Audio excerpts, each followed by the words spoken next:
Hey, I just wanted to pop on because I've gotten an incredible response to. If you haven't heard, I'm donating a kidney in just about a little over a week, and I've gotten a lot of response to that. And I wanted to pop on while while I'm still lucid before the surgery happens. That.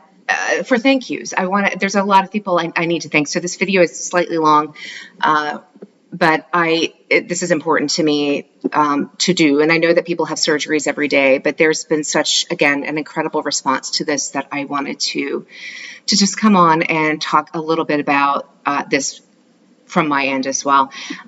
So yeah, in a little over a week, we will be going in, Mr. Devon and I, into me being able to give him a kidney, which I feel very affirmed about. I am very sad that he and his family have had to go through what they've had to go through. I am happy that God has given me the strength and the health and the willingness and the conviction to be able to step up to be able to give this to him.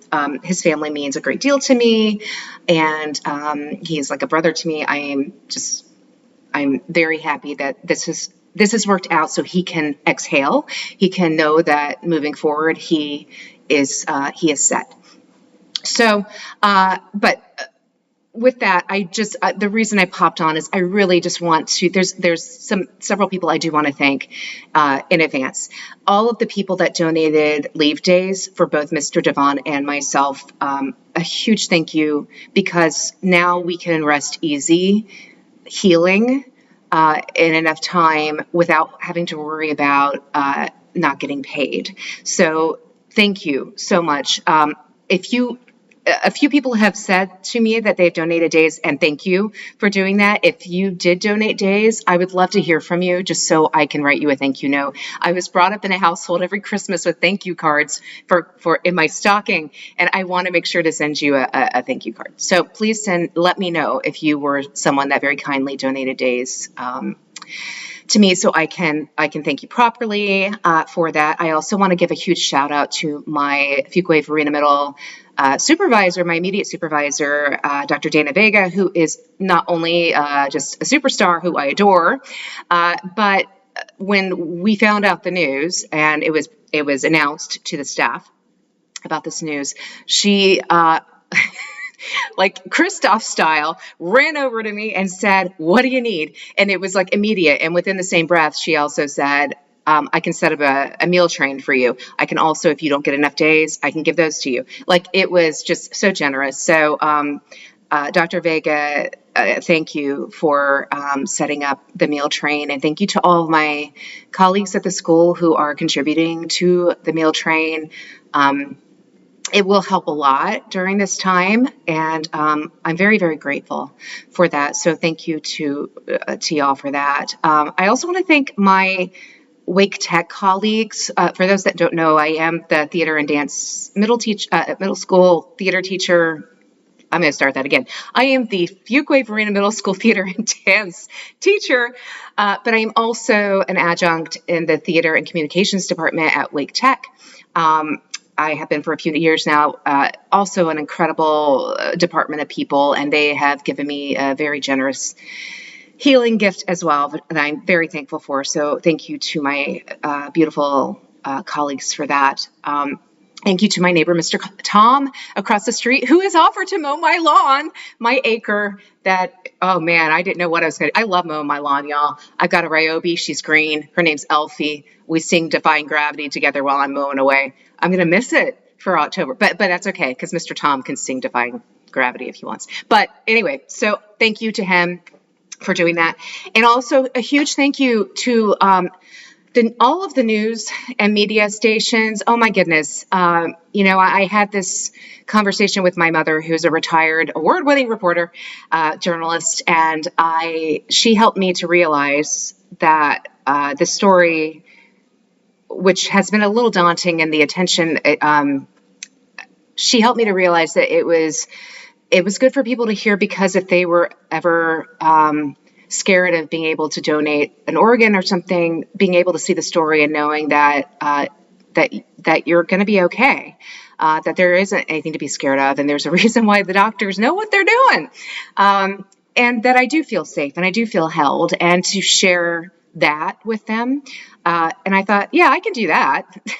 I mean, I do that with the kids every day. We talk about how we can be brave, and yeah, so that's why I'm doing it. But I do want to give a big shout out to WRAL. Thank you for your beautiful story. To CBS 17, to Spectrum 1, to ABC 11, to my amazing friends at 94.7. Thank you. They not only awarded me the teacher, the star teacher of the month for March this last year for my school, but they have just generously given a beautiful shout out to us, and included several prayers I'm very grateful for within their audience. And also, finally, a huge thank you to the beautiful morning show of 101.5 that they are going to broadcast. If you want to listen, I think on Monday morning at 8:45, Mr. Devon and I will be on with them as well. So thank you to all the news media for being able to share that we don't have to be scared. We can be together as a community and we can pull forward together. So thank you for advocating for that. When God makes the call, you pick up the phone, right? So that is my reason for doing this. A lot of people have asked me over and over again why, and I think that was my thing that I was having a hard time with, because I never questioned why. I just knew he needed it, and I was like, well, I got 2 kidneys. Yeah, that's good.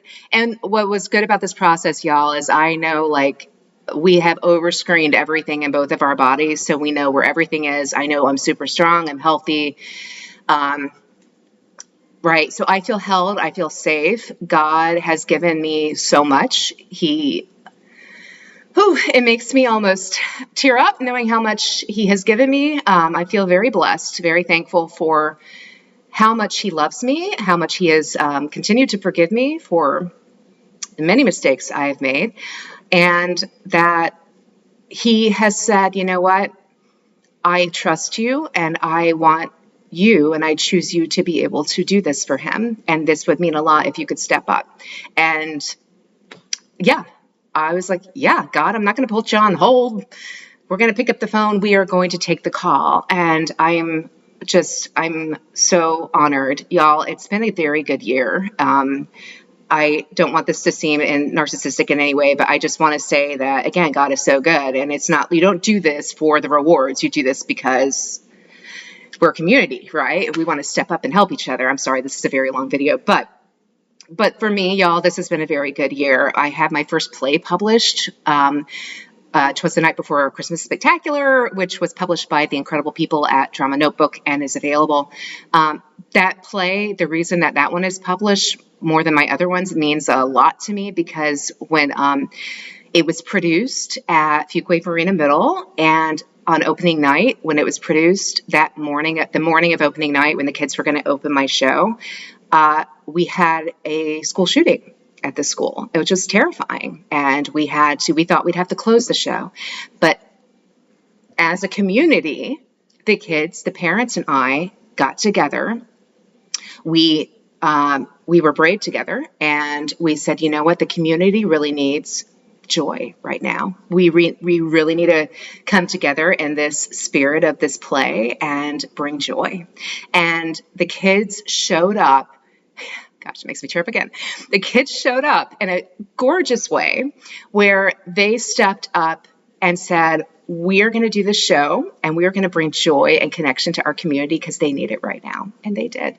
And I am so proud of them. And that's what all this is about. So that play was published, and I have a lot of beautiful, strong feelings for that one and for that cast and crew. I'm very thankful that they were my kids at the school were so brave. My play, Ophelia Swan Song, which was, for those who saw my first play, Muse, which is about the Pre-Raphaelites, that premiered in New York City several years ago and toured. I actually played Elizabeth Siddle in that one, and it went all over the place. But I wrote a companion piece, but it's from Elizabeth's point of view. It's called Ophelia's Swan Song, and it's being produced by the amazing company Odyssey Stage at the Durham Arts Council. It's on November 7th at 7 p.m. at the PSI Theater. So if you want to come see it, I'll be there. There'll be a talk back afterwards. And then finally, I get to produce a play that I've been wanting to do for a very long time with my students in the spring, Peter and the Starcatcher, which is probably one of my most favorite plays out there. I've been wanting to do it for a while. I'm so excited for that one and for this company. I got a dog and a cat. They don't like each other, but they sure do like me. So I've got a beautiful house. It's my dream house. I got 2 fire pits and a farmhouse porch. Like, y'all, I'm blessed. I'm so thankful. I'm not scared. I am so just blown away by the support from the community. And I want to give a shout out and thank you to everyone that has contributed and that has stayed and just watched this video. I wanted to do this now because I know I'm going to be out for a month once the surgery happens. Mr. Devon will be out for probably 4 to 6 months. There's so much to be thankful for, and I'm grateful for y'all. Thank you again. And if you take away anything, again, or just remember that when God makes the call, you pick up the phone. I love y'all. Have a beautiful Sunday, and keep your prayers with me if you would. Surgery is September 30th, early in the morning, and I'm excited. I'm affirmed, not scared. I'm feeling good because y'all are with me. I love y'all. Thank you so much.